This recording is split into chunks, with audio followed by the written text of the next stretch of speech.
Hello there, and thanks for tuning in to FPL TV, the #1 destination for creative and informative fantasy Premier League content. Now, if you're not one of FPL TV's existing subscribers, then let me guess. You're here because A, you have a genuine interest in playing the Fantasy Premier League this year, or B, your colleagues in work won't stop banging on about it, you've been pressured into joining what they're calling a mini-league, and now in some pitiful attempt at fitting in, you've ended up here. Well, the good news is, if you fit into either of these categories, you've come to the right place. All you have to do now is hit subscribe, stay tuned to FPL TV's videos, and prepare to learn some tips and principles to genuinely improve your FPL rankings. So let's start with the very basics and get on with our 5-minute crash course in how to play the Fantasy Premier League. Warning, playing FPL is highly addictive. It may cause stress, a loss of free time, a resentment towards friends or colleagues, and a dislike to football in general. Please, FPL responsibly. So, if you are new to FPL, you're probably thinking, what the hell is it? Well, the FPL, or Fantasy Premier League in full, is the official and by far most popular fantasy football game of the English Premier League, home to over 4.5 million managers last season alone. To sign up, all you have to do is head over to fantasy.premierleague.com, hit sign up, and follow the on-screen instructions, which will simply involve putting in some of your details, such as your email, your name, your password, and then responding to a confirmation email. Great, so now that you're signed up, we move on to the most important part, your team selection. In FPL, you must select a squad of 15 players in total, from all players currently participating in the Barclays Premier League. You can't just select any old player though, you're limited to 2 goalkeepers, 5 defenders, 5 midfielders and 3 forwards, and you can only select a maximum of just 3 players per club. You're also limited to a fantasy transfer budget of £100 million. However, the better the player, the more they're going to cost you, so you've got to be thrifty with your spending. Each player has their own individual price based on FPL potential and past season performances. So a high caliber player, for example Harry Kane, is going to cost you a lot more than a striker from a recently promoted club. Player prices will change as the season progresses, with values moving up or down depending on their performances and popularity, so again, you've got to remain vigilant with your spending budget, and keep an eye on those transfer values. Once you're happy with how your team's looking, hit submit, and now comes another big decision, your team name.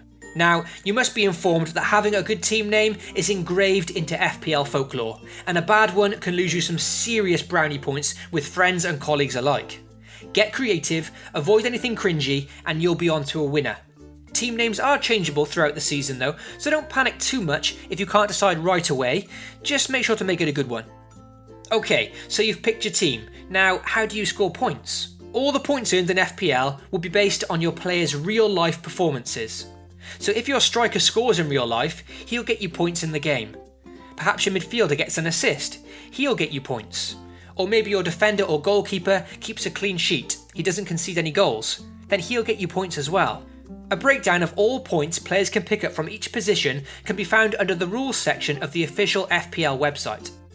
Each game week, you must select 11 players from your original 15-man squad to actively score you points for that particular week. The players that you place on your bench won't score you points for that week, unless someone else in your team doesn't play, and then they'll automatically be substituted in. During every game week, you'll also have to select your team captain. This is a hugely important decision for FPL managers, because your captain will earn double the points for that week. So, your team's submitted, but some of your players are underperforming and you want to make some transfers. Well, on FPL, you're permitted to make as many transfers as you like from week to week. However, there's a catch. Only 1 transfer per week is free. Each and every other additional change will take -4 points from your overall score. The more transfers you make within a game week, the more points you'll lose, and therefore the bigger risk you take. If you choose not to use your free transfer for 1 game week, it will carry over to the next, but you can only ever have a maximum of 2 free transfers per game week. It won't ever increase to any more than 2. And lastly, for the basics of our FPL crash course, is your chips. FPL chips are essentially power-ups that can be utilised at any point during the season. These chips, or power-ups, are the bench boost, where for 1 week, your bench players all become active in your point scoring. The triple captain, where for 1 week, your team captain will get his points multiplied by 3 rather than 2. And the free hit chip, which is a brand new chip for this season. this allows you to completely change your team for 1 week only, selecting any players that you like within your budget before then switching back to your original squad the following week. And finally, the wild card, which allows you to completely overhaul your squad permanently, permitting you to unlimited transfers for a game week at no cost to your points. All the chips can only be used once per season, except for the wild card, which can be played twice. Once before December the 31st and once after. Of course, all of this information can be found more in detail on the official website. Be sure to stay tuned and subscribe to FPL TV for future videos on how best to utilise these chips. So that concludes our 5-minute crash course on how to play the Fantasy Premier League. If that's the only information you came here for, well, then I guess our time together is done. I wish you all the best of luck this season, and a like would be greatly appreciated on this video. However, if you liked what you saw and want to see more, then be sure to support my channel, hit the subscribe button, and stay tuned for lots more FPL videos throughout the season, including tips, advice, transfers, team selection, a bit of comedy and satire here and there, and much, much more. If you do have any further questions, then please feel free to leave a comment below. Take care, and remember, FPL responsibly.